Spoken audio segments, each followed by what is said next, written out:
Live from the Anajar and Levine Accident Attorney Studios. The man your man could smell. Theo Dorsey is theoretically speaking. But are you a different animal and the same beast? What does that mean, Kobe Bryant? Streaming live on YouTube, here's Theo Dorsey. Man, what a Wednesday. What a wild Wednesday here in sports in Palm Beach County and the Treasure Coast. Good people. It's Theo Dorsey. We got C-Cat on the ones and twos behind the glass here in the Square Studios. And man, what a Wednesday. I mean, you get a guy who not only gets fired on his day off, he literally gets banished from the league in Jontay Porter. You got creepy reporters showing heart signs at Caitlin Clark's introductory press conference for the Indiana Fever. And of course, what has me most jovial and excited about tonight is we are literally 2 hours from tip-off, the Miami Heat versus the Philadelphia 76ers, a play-in game for the 7th seed, and that just has me a little tingly. That has me a little excited because I feel like for once, all season long, we've been looking for him, we've been searching for him, but for once, we're going to really see what the true Miami Heat team looks like. There was a must-win game last week against the Dallas Mavericks at home. We didn't see it. They rolled out flat. The Mavericks steamrolled them in that contest. They showed a little bit of life in the third quarter. They got steamrolled the rest of the way. But tonight, I feel like we finally get maybe not playoff Jimmy, but play-in Jimmy as he faces his former team in the Philadelphia 76ers on the road with a chance to make the NBA playoffs. What a gift the National Basketball Association has given us by giving us this play-in tournament. It's been amazing. Last night was fun. You had the Golden State Warriors being ousted by the Kings. You saw maybe what I think is the end of the dynasty that is the Golden State Warriors, and we'll get to some of that because it makes me a little bit sad. Then you have LeBron James, again, in a game where it looked like the Lakers were going to lose. The Pelicans really marched back into that one late, but LeBron James and the Lakers staving off the Pelicans, advancing to the finals, the opening round of the playoffs. But the way that Lakers fans have been celebrating and tweeting and acknowledging this win, it feels like they might have just won the finals. But, I mean, only to become fodder for the Denver Nuggets, who's likely going to steamroll them in the first round. That was exciting. But most exciting to me is, again, tonight. Tonight on the court, it gets settled. We see what the real Miami Heat look like because finally we're going to see them in a game that literally matters more than ever, a play-in game against the Philadelphia 76ers. And I don't like to just throw around the must-win title on every game. It's a little cliche. We do it all the time in spaces like this in sports talk radio. But if it's not a must-win, it really does feel like a you better win for the Miami Heat tonight. As they're going to take on, again, it's going to be NBA on ESPN. I can't think of a better way to spend a Wednesday night than watching Jimmy Butler break down the defense, to watching Eric Spoelstra trying to figure out a game plan to be able to attack those Sixers with Tyrese Maxey and Joel Embiid. I mean, Tobias Harris looks like a revived guy. He's going into a contract year here. Like, this is going to be some exciting play that we're expecting from the Miami Heat. And it makes me wonder. It makes me wonder, especially for the Heat fans out there and really NBA fans in general, when do you actually fully tap in to the NBA? Because, you know, some people, they wait around for Christmas Day. The NBA has taken that over. Some people, they lock in around, All-Star break. And then I feel like by this time, though, everyone should be all the way tapped in, especially with Miami Heat basketball, especially given what they were able to do just last year, coming out of the play-in and making it all the way to the finals. Will the Heat show us something again tonight, or will they disappoint?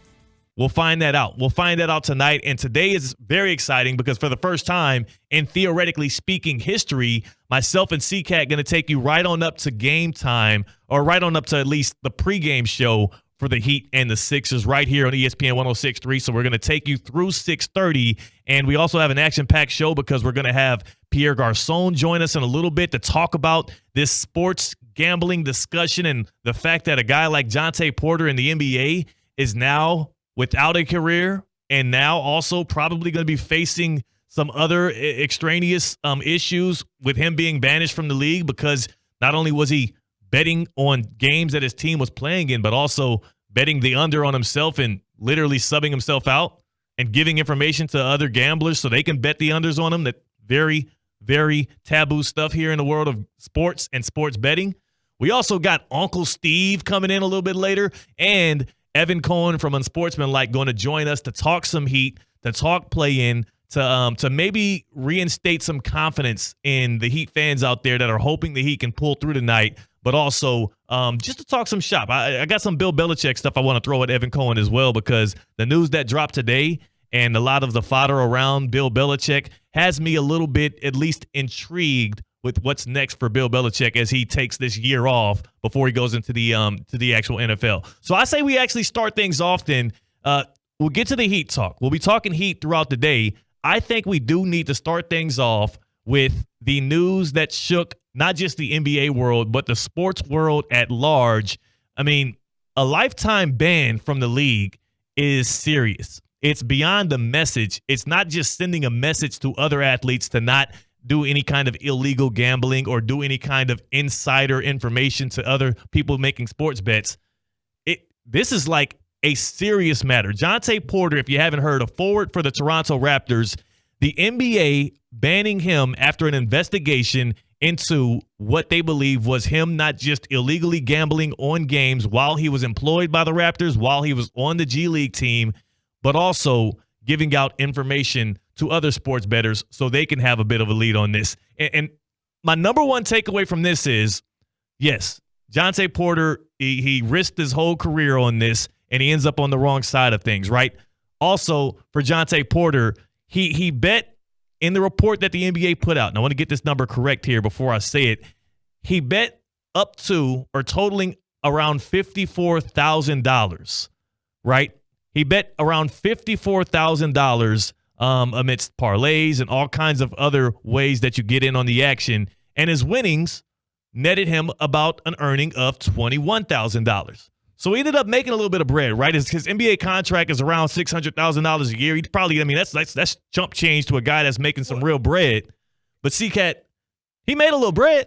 Yeah, a little is putting it lightly in the fact that if you know for a fact that you're not going to hit your overs, you would think he'd make a little bit more money than just $21,000. Well, he couldn't make it obvious. I think that's part of it. He probably didn't want to put too much on. He probably was testing the waters a bit, and he got caught like immediately. Right, it didn't matter. Because you remember when this Jontay Porter stuff came out a few weeks ago, back in March, it was because there was a weird amount of bets, right? Yeah. A very abstract amount of bets. I think he was the most bet on prop player for DraftKings. And they put out a message the next day like, hey, most bet on player was Jontay Porter, and it was the unders. And then we saw the video of Jontay Porter literally hitting a three-pointer, kind of cringing a little bit, and then pulling himself out of the game. And I think it was obvious to everyone involved at that point, this dude's doing a little bit of insider hustling. Like, Jontay Porter is not in his bag in the way you want NBA players in their bag. He was in his bag in the way that the guy that's trying to hit the blackjack tables in Las Vegas. He was trying to find, a bit of an edge, and he had it because he bet the unders on himself and literally was taking himself out of games. And this was going to happen to somebody at some point, right? So Jontay Porter isn't necessarily especially malicious or especially gullible. This could have been anybody. It just happened to be Porter first, and he happens to be the example that got caught. Yeah, he's the guy that got caught. He's the first one to be made an example of right here when it comes to sports betting. But on top of that, what it really should send a signal out to people is the funniest part I found in it. 3 times in the bets when the NBA conducted its investigation, and apparently there's more layers they're trying to pull back, and they're saying there's more that might come out of this Jontay Porter scandal where he's now banned for life for gambling in the league. It said he bet on 3 different parlays, all of them involving the Raptors losing, and he lost those 3 parlays. So if that tells you anything, for all of you out there and that are sending parlays in these group texts and these chats, I don't know, C-Cat, do you have any buddies that y'all share bets with? Mm-hmm. Yeah, the group chats fire up right around 4 o'clock before the games start later that day, and opinions being tossed around left and right. If you think you guys have an edge, if you think you have a shot at one of those parlays, how about the NBA, who obviously has partnerships with people like FanDuel and whatnot, who want these gambling partners to be fed y'all's money, and they want y'all to continue to do y'all's parlays. But if I'm FanDuel, I'm a little bit mad that the league put out there that a guy who knows better than anybody else the Raptors are going to lose, they put out there that he went 0 for 3 on his parlays when one of the legs was like a free square on the bingo card. How the hell do you're in the locker room? You know how bad the Raptors are. The Raptors were one of the worst teams in the NBA this year. In all 3 of his parlays, he hit the free square where it says Raptors lose. He checked that box, and the NBA puts out in this report that he went 0 for 3 on his parlays. I don't think I'll ever do a parlay again. I'll bet some unders. I'll bet some overs. I might bet a game straight up. I might even do a couple player props. But I'm out on parlays because if Jontay Porter's in the NBA and he can't get his NBA parlays to hit, how the hell is Theo Dorsey, who's sitting here in West Palm Beach talking into a mic with you, C-Cat, going to ever get a parlay to hit? Yeah, it seems like the scales were tipped in his favor as possible, and yeah, he couldn't make it happen. It sucks to lose, yes, and get caught. Come on, that's got to be embarrassing. Yeah, that's got to be very embarrassing. It would have been at least a little bit he can reconcile if he was like laying in loads of dough like that duck on that cartoon show. I can't remember the dude's name. Scrooge? Yeah, Scrooge McDuck. Scrooge McDuck. It would be something else if he's able to at least soften the blow by falling back into his big piles of money. But $21,000 as compared to his NBA salary, though he was on a 2-way contract, which was like $600,000. I don't know if that's enough to cut it. One person who would know at least a bit about what it's like to play professional sports, both on a rookie contract and on a major extension, is friend of the show, Pierre Garcon, a former leader in receptions in 2013 in the NFL, Indianapolis Colt, San Francisco 49er, former Washington Commander. He's a friend of the show here at Theoretically Speaking. C-Cat, let's try to get Pierre Garcon on the phone. Mm-hmm. I'm curious specifically because if you're a guy like Pierre Garcon who went to war with some great teams, he played in the AFC Championship game and had a great game there. He's had such a historic professional career. How much of an inkling do you think that his Raptors teammates, Jontay Porter, who's now banned by the NBA, his Raptors teammates had that this guy might be not trying to win, but win money on losing purposely for the team? I wonder how much of an inkling they had on that, and also what the relationship has got to be like with Jontay Porter and his former teammates now. And for that, on the Baptist Health Hotline, we bring in Pierre Garcon. Pierre Garcon joining Theoretically Speaking for the very first time. And the running joke around here is there's only 3 places you can find Pierre Garcon. It's on the golf course, it's at the airport, and now it's going to be coming on Theoretically Speaking right here. Pierre, what's up, man? Where you at right now? I am at home. It's a great option, but I am at home now. I'm happy to be on your show, man. I appreciate it. I appreciate you pulling up on us. Pierre Garcon, a man who, again, you played at the professional level. You've had other dogs in that locker room that you, quote-unquote, went to war with. When you see something like this with Jontay Porter, who the NBA is now giving a lifetime ban to, because Jontay Porter was gambling, not just gambling, betting against his own team and betting the unders. And we watched video of him making a three-pointer and looking like he did it on accident. When you see something like that and you think about training camp and you think about all of the practices and the workouts and the OTAs, all of the stuff that you guys go through in these professional realms to get ready for these games, what would your reaction be right now if you were a Toronto Raptor, if you saw that this guy, Jontay Porter, who you thought you were hustling with, was really hustling the tables? Man, that's crazy, man. It's like you never think it would happen in your locker room or, somebody next to you because, you're working to get paid, you get paid through your job and let alone, do it in another way. It's like, it's crazy, but yeah, it's unfortunate for him because he's a young player and everybody dreams to be a professional athlete and to get banned for life. It's life-changing. It's legitimately life-changing. I'm curious. I mean, you both played on a rookie contract, which I know people look at some of the numbers and they're like, oh, man, don't complain about how much you're making. You're in the league. You're living the dream. But you played on a rookie contract and you also played on a major extension. I mean, this is a guy that was playing on a 2-way deal, $600,000 a year with the Toronto Raptors. He probably didn't know what his next paycheck was coming from. I mean, it feels like a guy like that on a smaller deal, you're more susceptible to trying to find other ways to get income. So it's one of those weird things, right? Like, do you think his teammates even are that mad at him right now on the backside because they're looking at it like, yeah, the dude was trying to hustle. I don't. What do you think of that side of it? I never really looked at it as that side of it as like him trying to make more money. Honestly, I think it's an addiction and just get out of hand because people have different vices, and this one just happens to be gambling, and it's tough because it's just an unfortunate story for everybody because the